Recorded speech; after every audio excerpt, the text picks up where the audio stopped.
And right now, we are 2 minutes away from the end of the trading day. Romaine Bostick here with Katie Greifeld, taking you through to that closing bell. It's a global simulcast. Carol Massar, Tim Stenovec, they're in the radio room.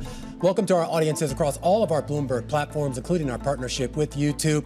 Green across the screen for a third straight day here. Carol Massar, maybe a good start to the year, but of course, we're only 3 sessions into it. Only 3 sessions, although Tim keeps counting them down day by day in terms of the market. Well, it's only 3, so it's quick count. It's a quick count. Soon we're going to get to, it's going to be a number where I can't count 2, but we're in the single digits. When you get to 11, I'm still in good shape, guys. I'm still in good shape. But we're talking about possible records, right, on the S&P and the Dow Jones. S&P is at a record high today. Yep. Yeah, I mean, kind of interesting, despite some geopolitical concerns. And Katie's favorite.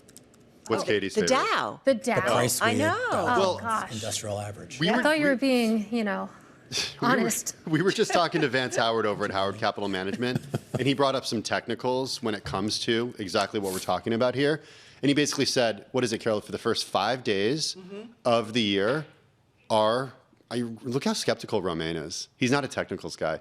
If the first 5 days of the year are in the green, then there's a more than 85% chance that it's going to be an up year. Okay. All right. It's a little bit like astrology, which I am completely into, agree. but I completely agree with you. Yeah. Maybe we should check and see what Oh my gosh, you've offended all the says. market technicians who watch this show. But Hi. we love you guys and women. Ouch. Ouch. Yeah. Carol loves technicals. You love technicals. I love technicals. Yeah, I do.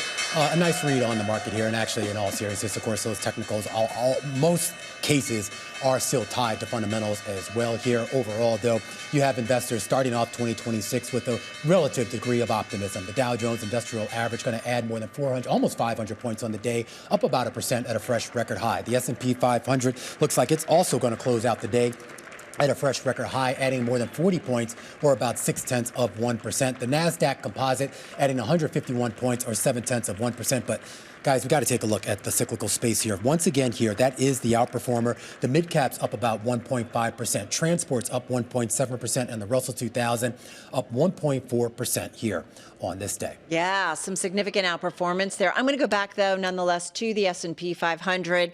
And you've got most names, Katie, in the index higher. 379 to the upside in the S&P 500, 123 to the downside, 1 unchanged. Carol, the circle tells the same story. You take a look at it. 9 out of 11 sectors in the green, led by materials, healthcare, industrials. You can see also the tech sector lit up there. In terms of what didn't perform today, energy was your biggest loser. The energy sector was one of the outperformers yesterday. Today, down about 2.8% as a sector. Communication services also in the dumps, down about 0.5%, Carol. All right, I want to go to a batch of names. SanDisk, Western Digital, Micron, Seagate.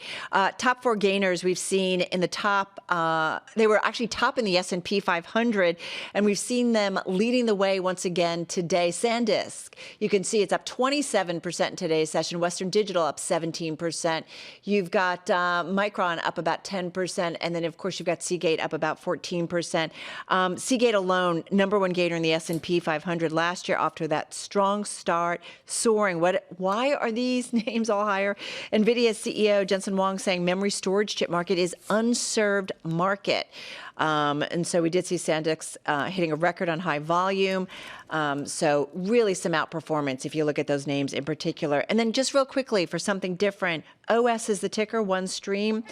It's a $5.6 billion market cap company. Shares soaring today, up about 28% after Bloomberg News reported that buyout firm HD is buying the maker of financial software company and taking it private. Price $6.4 billion, as I mentioned, or I didn't mention, $6.4 billion, $24 a share. That was a 31% premium. So yeah, a high flyer there. I love the 5 gainers. I know, 5 for 1. That was pretty cool. 4 for 1. I got 2 decliners. You're making me look bad, Carol. Trane Technologies falling 2.5%.